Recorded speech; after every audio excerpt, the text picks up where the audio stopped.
In India, 1/4 of the population live in total poverty. They are the Dalits, India's no-caste untouchables. This is the story of an ordinary untouchable, but an extraordinary woman. She has dedicated her life to fighting for the oppressed poor. Much has been gained since 1946, but now there is a new threat to survival.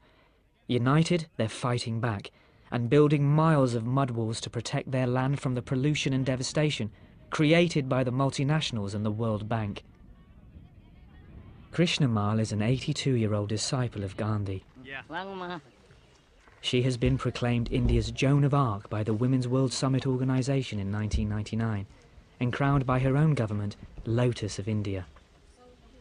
Krishna Mal has transformed the lives of millions of India's no-caste untouchables known as Dalits. And as a result, she is known to her people simply as Amma, mother of all. At Christmas in 1968, in the Dalit village of Valivalam, 44 women, children and infants were locked in a building by their landlords and burnt alive. In those days, there was no building, only a mud hut. In that they took refuge, but the hut was burned. For Amma, the massacre at Valivaram proved a turning point, and in 1981 she succeeded in creating Lafti to unite and help her people. Lafti is organizing them to contribute their labor to produce bricks.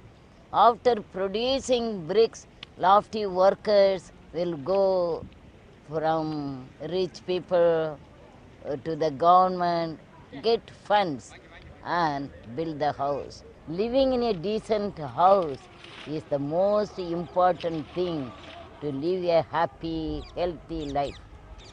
They are ready to give their labor, but financially they are very poor, backward. Getting land is a source of income to maintain their life. Lafti, Land for Tillers' Freedom, believes in self-sustainability, shared labour and community ownership as a way forward. Amma has always thought that there were two types of true injustice in India, one against the untouchables and one against women. As a result, the houses built with the assistance of Lafti are always owned in the name of the women to guarantee them security, decision-making power and a better future for their children. Amma has dedicated her life to the betterment of her people and is succeeding in bringing her people education, small industrial workshops, new agricultural projects and a livelihood, all built on the land she has acquired for the poor. But now there is a new fight for the agricultural land, prawn farms run by multinationals and with backing from the World Bank. The reality is that unlike the earlier prawn aquaculture, intensive prawn farming brings profit for the few and leaves death and destruction for the many. Amma has raised loans through the State Bank of India to enable untouchables to buy their land and cultivate it, and has impacted upon government policy so that their status is being changed. But there is still so much to be done to redress the unthinkable poverty and backward status that India's untouchables are still enduring today.